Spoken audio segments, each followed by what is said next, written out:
He's made all the money he needs for 3 or 4 lifetimes. His place in time has been painted on the bloody canvas that covers the ring of professional boxing. You would think a 30-year-old man who had it all would not risk a crippling injury just for the fun of it. But then again, you probably don't know Ray Charles Leonard.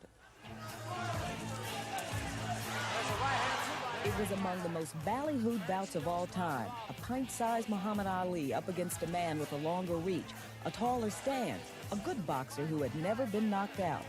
In the 13th round, Sugar Ray Leonard knows he needs to put Thomas the Hitman Hearns on the deck to win. But Sugar Ray can only send him through the ropes. The round ends. Sugar Ray's corner man tells him he was behind in the fight. And then the bell for the 14th round sounds. Sugar Ray seems to catapult from the corner like a stone from David's slingshot, and he serves up this modern-day Goliath a fatal blow. Hearns just trying to hang on here. Left hand sends Hearns back against the ropes again, and that's all. It's over, and Ray Leonard is the undisputed welterweight champion of the world. The fight was biblical in scope. It was downright legendary in fact. Sugar Ray made almost $12 million for this fight, more than anyone in boxing history. In fact, Sugar Ray had become the biggest box office attraction in the fight game, even before Muhammad Ali retired. You can easily understand why Sugar Ray had become a hit, even with people who hated boxing. He was good-looking, clean-cut, and polite. Someone said he combined the looks of an altar boy with the speed and striking power of a cobra. But he was not always so fortunate. A gold medalist during the 1976 Olympics in Montreal, he was America's sweetheart for 2 weeks. When he got home expecting lavish contracts for product endorsements, like his colleague Bruce Jenner, none was forthcoming. Ray's manager said no one wanted a black man on the cover of Wheaties. He had planned to retire from boxing, but his girlfriend, now his wife, was pregnant and sued him for patrimony to go on welfare. Several months later, he turned pro, just for the money. Today he has won more money in the ring than any other man before, by some counts as much as $40 million. Money moved him then, but Leonard would say that what drives him now is a sense of his place in history. What motivates a 30-year-old father of 2 who has a lovely wife, a beautiful home in the country, tens of millions of dollars in the bank, to fight again? What pushes him, even after a series of blows to the head that detached a retina, an injury that threatens to blind him if he's hit just right again? To find out, we flew to Toronto, where Sugar Ray was training a protege, Canadian Olympiad Sean O'Sullivan, for an upcoming fight. But the cameras of the press were focused on Sugar Ray. For just a few days earlier, he had announced, much to the chagrin of his wife, trainer, and friends, he had decided to come out of retirement one more time to fight a man much bigger and stronger than he, Marvelous Marvin Hagler, if Hagler agrees. What would you accomplish by boxing Hagler? What makes him so important to you? Because he was avoiding my boxing career. I'm a perfectionist. And when I retired due to the injury, it was anticlimactic that I retired because people expect me to do the smart thing. Without considering, I was only 26 years old when I retired. I understand that a guy like Hagler is a threat, he's a challenge, and he will be a significant accomplishment. I'm not a physical guy, okay? I will beat his style. I will not fight him. He's far too strong, he's far too big, and that's not in my best interest. Now, some people think you fighting is not in your best interest because of the problem with the detached retina. Your wife has said she doesn't want you to fight. All of those people who love you have said you don't need it. Are you just being crazy? No, I think we all somewhat, I don't know, neurotic in some sense. But I honestly believe when people say, well, you know, Ray, we don't want this to happen to you. People understand I love myself more than they do. And I take care of myself. I've always have in the past and always will in the future. You sure you're not just bored? No, people don't get bored and fight Hagler. You don't, you don't do that. I'm not bored. I'm very content with what I'm doing. I don't have an obsession with this man. I just want to, participate in fisticuffs in the ring and see who the best man is. Excuse me for saying it, but that sounds a little bit like ego. Ego? I think we all have ego. You know, people say, well, Ray, you're a little egotistical. You're this, and they use a lot of other adjectives. But if it was ego, you know, I would have done this a long time ago. But for a while, Sugar Ray said he loved sportscasting. After he retired last time, he said he'd make his next mark commentating on the sport that had made him a legend in his own time. Larry Holmes fought a very determined fight, inside. I've never seen Larry Holmes fight as a slugger. He stayed inside. Some people have said you were very good, very smooth, and you had planned to be a communications major, but that you're not quite giving it your all, that maybe you're holding back. Why? I could never be really objective because I couldn't just say, well, this guy here is not in shape, or Joe Brody here is not a good fighter, because I was always sensitive to those things. I couldn't be a journalist. I could not be, I don't know, cynical. You were going to be the first in your family to get a college degree. You going back to school? Yes. People say, Ray, why would you want to go to school? You got money, you got this. It's not the same. People don't understand. It's not the same thing. I want it here. I don't want it here. I don't want it here. I want it here. Self-gratification. How about movies? Well, the American Gigolo is out, okay?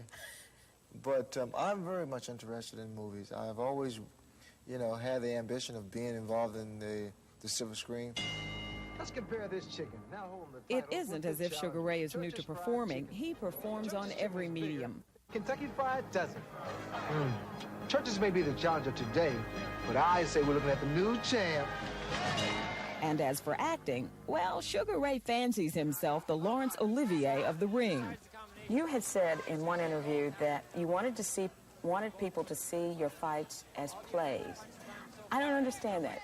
Well, when people say, well, you know, it's so brutal and this and that, I say, this is a form of entertainment. I said, my fights are choreographed. I try to create something where that the women can enjoy without seeing blood here, without seeing a guy tooth knocked out or teeth knocked out. And it's been that way for me. Fortunately, I've had the talent to do it that way.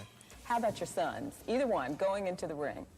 Well, if they wanted to, out of their own desire, it'd be fine with me.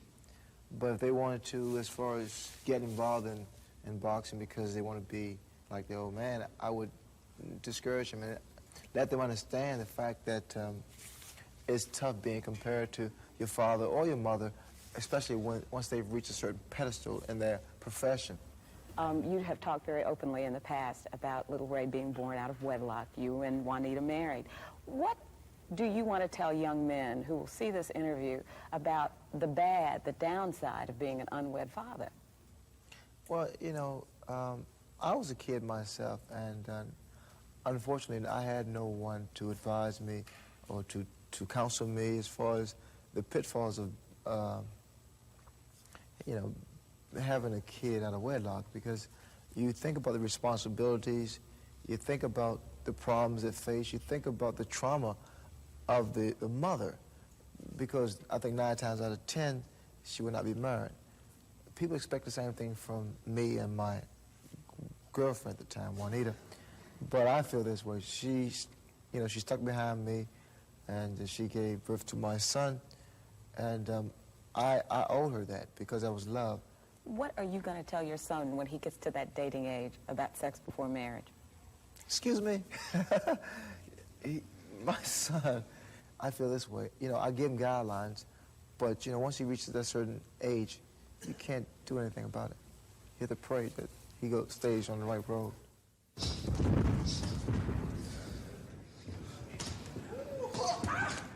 The right road for Sugar Ray has taken him from an impoverished childhood in Columbia, Maryland, to becoming the state's biggest taxpayer.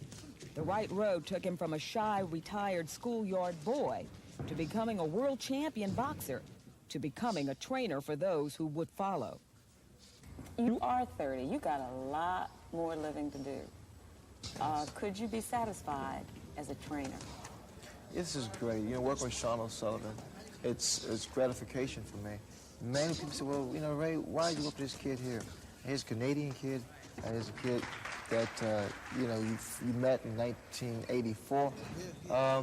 Why not a black kid? They say those things. I hear those things. I like Sean O'Sullivan because he's a genuine kid.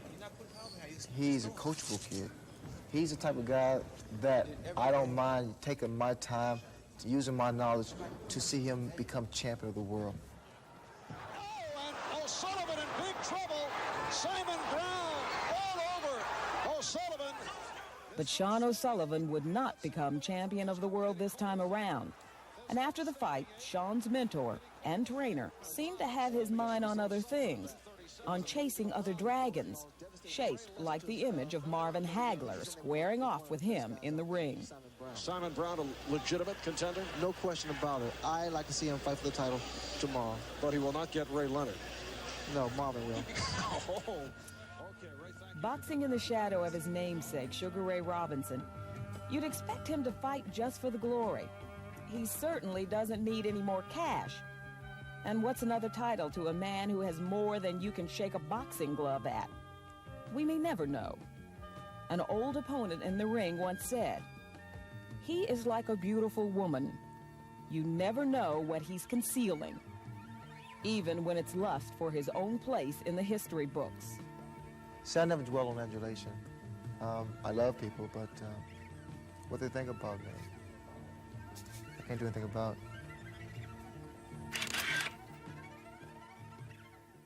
It may be Sugar Ray can't do anything about Marvin Hagler either. Last month, Hagler announced he may be retiring. Sugar Ray's final boxing goal may never be reached. Next on Monica Kaufman's Close-Ups, the woman who has taken